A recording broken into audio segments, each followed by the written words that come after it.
moi, c'est Madame Kamara Penda et je suis mariée et maman d'une adorable petite fille de 18 mois. Et au sein de Dolfstad Consulting, je suis la responsable des ventes et de la relation client. Pouvez-vous revenir sur votre parcours académique et professionnel?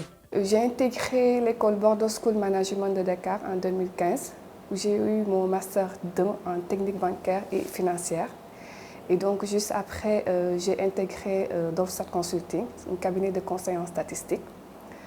Et voilà, j'avoue qu'au départ, c'était un choix temporaire, en attendant de trouver ma voie dans le secteur bancaire et financier. Et c'est parti comme ça, ce qui était censé être un choix temporaire s'est vu transformé en une aventure je dirais, de 6 ans. Quel rôle jouez-vous dans la stratégie de prospection et de communication de Dolfstad Consulting? D'accord. En fait, mon rôle dans la stratégie de prospection et de communication au sein de Dolfstad Consulting, je dirais qu'il a évolué de manière progressive. Parce que mon approche est d'abord axée sur le client et ensuite sur la construction de relations solides. Donc voilà, c'est parti comme ça et au fil du temps, notre stratégie s'est sophistiquée avec l'intégration plus poussée des outils digitaux et aussi une approche plus ciblée pour atteindre de nouveaux marchés. Comment Dolfstad Consulting se distingue-t-elle dans le domaine de la science des données? Je dirais que Dolfstad Consulting se distingue de ses concurrents par sa volonté de vouloir toujours innover, même si cela semble parfois intimidant, et aussi par son approche axée sur le client. Donc voilà, nous ne nous contentons pas seulement d'analyser les données, nous cherchons vraiment à comprendre les besoins spécifiques de chaque client afin de leur proposer des solutions sur mesure. Et j'avoue que c'est une recherche en fait, je dirais que ça demande énormément de réflexion et de collaboration, mais je crois que ça fait toute la différence. Quelle est selon vous l'importance des données? Je pense que nous, personnellement, on a tout type de clients parce qu'on évolue dans tous les secteurs, aussi bien sur le secteur bancaire, le secteur immobilier, le secteur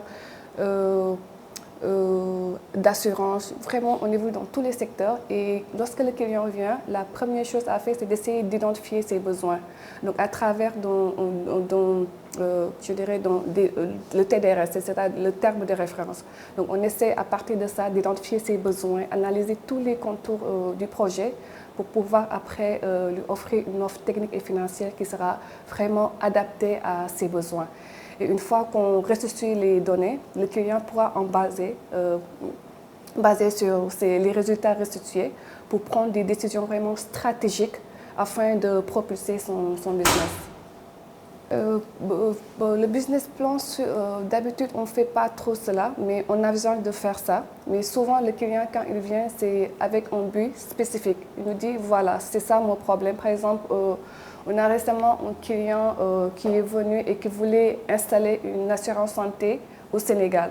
Donc, comme lui, il n'était pas basé au Sénégal, il ne connaissait pas comment se passe le marché. Donc, nous, on était obligés de lui faire une étude de marché, voir est-ce que c'est un service qui est demandé ici au Sénégal et quel genre de personnes, c'est quoi sa cible en fait. Et voir aussi, et sa cible, ils sont prêts à payer jusqu'à combien. Vous voyez un peu. On essaie vraiment d'identifier tous les facteurs et essayer de faire un questionnaire que le client lui-même va valider. Et nous, c'est nous-mêmes qui allons recueillir toutes les informations et essayer d'établir le questionnaire. En fonction de ça, on propose ça au client, s'il est d'accord. Le questionnaire est établi. Souvent, ça, c'est Ahmed qui le fait parce que c'est vraiment lui le statisticien. Donc, c'est lui qui essaie vraiment de capter tous ces détails-là. Donc, on fait le questionnaire, il valide. Le client valide et en fonction de ça, on essaye de faire l'étude. Et au final, lorsqu'on a terminé l'étude, le client a finalement ouvert son cabinet d'assurance ici au Sénégal. Quelles sont les différentes offres que propose Dolfstad Consulting? Voilà, pour les différentes offres qu'on fournit, je dirais qu'il y a l'étude de marché. Souvent, les clients qui viennent vers nous, le service le plus demandé, c'est l'étude de marché. Donc, on a énormément de clients qui viennent faire des études de marché. Par exemple, on a une fois un client qui voulait ouvrir une boulangerie. On a aussi un client qui voulait installer une assurance santé au Sénégal. Donc, pour ces cas-là, on leur fait une étude de marché pour vraiment identifier la cible et la zone et tout ça. On a aussi parce que c'est très important de faire une étude de marché afin vraiment de comprendre ce qui se passe sur le marché pour pouvoir, avant d'ouvrir son business. Et aussi, on a des clients qui viennent faire des enquêtes d'opinion, vraiment pour savoir, c'est en fait un sondage pour avoir l'opinion des consommateurs.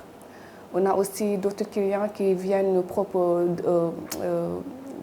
pour faire le mystery shopping. Le mystery shopping, c'est l'enquête mystère. Donc souvent, ce sont les banques qui demandent ce service pour essayer de mesurer le niveau de satisfaction, en fait. Voilà. C'est les services les plus demandés, bien qu'on en propose d'autres, mais c'est les services les plus demandés au sein de Dolpstat Consulting. Quel est l'impact des études de données sur le développement d'une entreprise? Je dirais l'impact, c'est... Parce qu'en fait, lorsqu'on ressuscite ces données-là, ce sont des données tellement importantes. Je pense que l'impact, ça leur permet, à partir de ces données, de prendre des décisions stratégiques qui pourront après propulser leur croissance.